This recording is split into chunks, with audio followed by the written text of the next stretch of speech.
បាទអ្នកដែលកំពុងតែរងចាំឡើងយន្តហោះបាទមេត្តាបាទជៀសវាងបំផុតការធ្វើរឿងបែបនេះបាទឆប់បងប្អូនបាទស្ដាប់ខ្ញុំសិនទៅដូចខ្លួនឯងហ្នឹងកុំស្ទាយពីគេទៅដូចបៀអីគេមហាសេដ្ឋីមីលានីអីគេអញ្ចឹងអូខេបងប្អូនឥឡូវចូលសាច់រឿងយើងវិញបាទអញ្ចឹងតាកតងសម្រាប់បងដែលមានការធ្វើដំណើរបាទជាមួយនឹងផ្លូវយន្តហោះហើយកំពុងតែរងចាំជាមួយនឹងការឡើងយន្តហោះណាបងប្អូនបាទអញ្ចឹងបងមើលទៅជាបទពិសោធន៍មួយបាទអញ្ចឹងសម្រាប់អ្នកកំពុងតែមើលវីដេអូខ្ញុំនេះយើងអត់ទៀងទេណាបងប្អូនបាទសម្រាប់ជីវិតមនុស្សណាបាទរាសីយើងអត់ទៀងទេជួនកាលកំពុងមើលវីដេអូរបស់ខ្ញុំស្រាប់តែ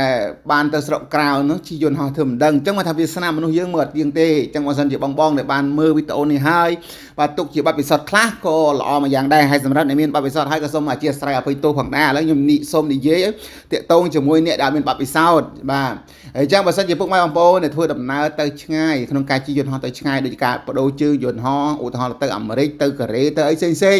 ឬក៏ការរងចាំបាទនៅក្នុងយន្តហោះក្នុងស្រុកអីក៏ដោយអញ្ចឹងបងប្អូនបើយើងធ្វើដំណើរតែឯងបាទម្នាក់ឯងបងប្អូនណាអញ្ចឹងការរងចាំយន្តហោះมันមានកន្លែងខ្លះគឺម៉ោងខ្លះគឺយូរទៅអ្នកខ្លះអាចដល់ទៅ3 4ម៉ោងខ្លះក៏ដល់ទៅ2 10ម៉ោងក៏មានដែរ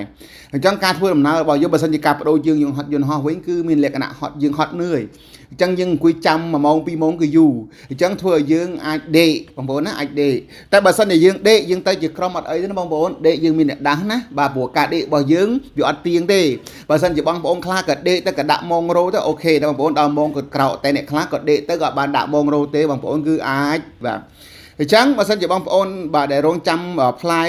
ការធ្វើដំណើរយូរសូមមេត្តាកុំដេកបើសិនជាបងប្អូនតែឯងបាទអញ្ចឹងបើសិនជាបងប្អូនមានមិត្តភ័ក្តិអាចដេកបានឲ្យមិត្តភ័ក្តិកាត់ចាំដាស់ទៅបាទអញ្ចឹងភាគច្រើនអាចធ្វើបងប្អូនខកជើងយន្តហោះបាទនេះគ្រាន់តែជាប្រធានបទមួយបាទខ្លីប៉ុន្តែមានន័យសម្រាប់បងប្អូនខ្លះដែលគាត់ទៅមានបទពិសោធន៍បាទអ្នកខ្លះក៏ដេកចាំទៅខ្វះកន្លះម៉ោងទៀតទៅក៏ល្ងុយដេកក៏ដេកទៅគឺលងលើហើយបងប្អូនត្រូវដឹងថានៅពលានយន្តហោះបងប្អូនគ្មាននរណាជួយនរណាទេហើយមួយទៀតបទពិសោធន៍បើសិនជាបងប្អូនធ្វើដំណើរនៅពលានយន្តហោះតិចមានគេមកផ្ញើសូមជួយកាន់វ៉ាលីជួយរុញវ៉ាលីជួយមើលវ៉ាលីបងប្អូនក៏សូមឆ្លើយថា no ដាច់ខាតបងប្អូនណាបាទពីព្រោះយើងត្រូវតែប្រយ័ត្នបំផុតបើសិនជាគេឲ្យយើងជួយគេអំពើល្អរបស់យើងវាអាចคล้ายមកទៅជាធ្វើឲ្យយើងនឹងមានទោសបាទជាមួយគ្រឿងញៀនផ្សេងអញ្ចឹងហាមបំផុតណាបងប្អូនបាទតាកតងជាមួយនឹងការធ្វើដំណើរហាមដេកក្នុងអំឡុងដែលពេលអង្គុយរងចាំឡើងយន្តហោះដោយយើងធ្វើដំណើរដោយម្នាក់ឯងបាទហាមបំផុតបងប្អូនបាទកន្លែងនេះផងដែរបើសិនយើងមិនចង់ឲ្យបាទខកជាមួយនឹងជើងយន្តហោះហើយអរគុណច្រើនបងប្អូនបាទសូមជួយ like និង share follow ដើម្បីនឹងទទួលបានវីដេអូថ្មីទៀតទាក់ទងជាមួយនឹងបាទការធ្វើដំណើរតាមយន្តហោះ